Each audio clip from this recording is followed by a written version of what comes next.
এটাই বাস্তব। I love you. গ্রামীণ জীবন আর ছন্দময় বাচন ভঙ্গিতে একের পর এক ভিডিও উপহার দিচ্ছেন নেটিজেনদের। কখনো ঘুম থেকে উঠে রান্না বান্না করছেন, কাজে যাচ্ছেন, কাজ থেকে ফিরে এসে চায়ের দোকানে আড্ডা দিচ্ছেন, উদ্দেশ্যহীন ঘোরাঘুরি কিংবা মজার ছড়ে ইংরেজি সংবাদপত্র পড়ার ভিডিও বানাচ্ছেন। জীবনের নিয়ম ভেঙে জীবনযাপন খুব কম মানুষই করতে পারে। তাদের তালিকায় রিপন মিয়াও একজন। নেত্রকোনার এই রিপন মিয়া পরিবারের অসচ্ছলতার কারণে ৩য় শ্রেণীর পর আর পড়ালেখা চালিয়ে যেতে পারেননি। ২০১৬ সালে কৈশোর বয়সী একটি প্রেমের সম্পর্ক ভেঙে যায় তার।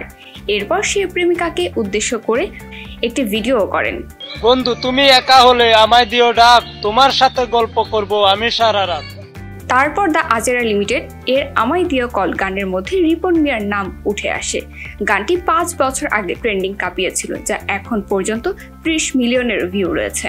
এরপর ২০২৪-২৫-এ এসে রিপন মিয়ার আবার পুনরুত্থান হয়। তার সাথে কন্টেন্ট কোল্যাব করেছেন এসপি ক্রিয়েশন, রাফসান দা ছোট ভাইয়ের মতো নামি দামি কন্টেন্ট ক্রিয়েটররা। Hi friend, I am Ripon video. Hi friends, I am Rafsan the Chhoto Bhai. ভাই আপনি বড় হবেন কখন? বিয়ে হওয়ার পরে। এটাই বাস্তব। I love you. সম্প্রতি দক্ষিণ কোরিয়ার দাউদ কিমের ভিডিওতে দেখা গিয়েছে রিপন মিয়াকে। তারা রিপন মিয়াকে খুব ভালো মতোই গাইড করছেন। হৃদয় আমার বাংলাদেশ, কিং ভাই ভিসা পাইলেই কিন্তু বিদেশ। এটাই বাস্তব। এটাই বাস্তব। I love you. তার সরল সাদামাটা গ্রামীণ জীবনযাপনই বয়ে আনে দর্শকের আনন্দের খোরাক। জান্নাত হোসেন, বিনোদন ডেস্ক, তর্নি 24 টিভি। আই এম টিলেভার। এটাই বাস্তব।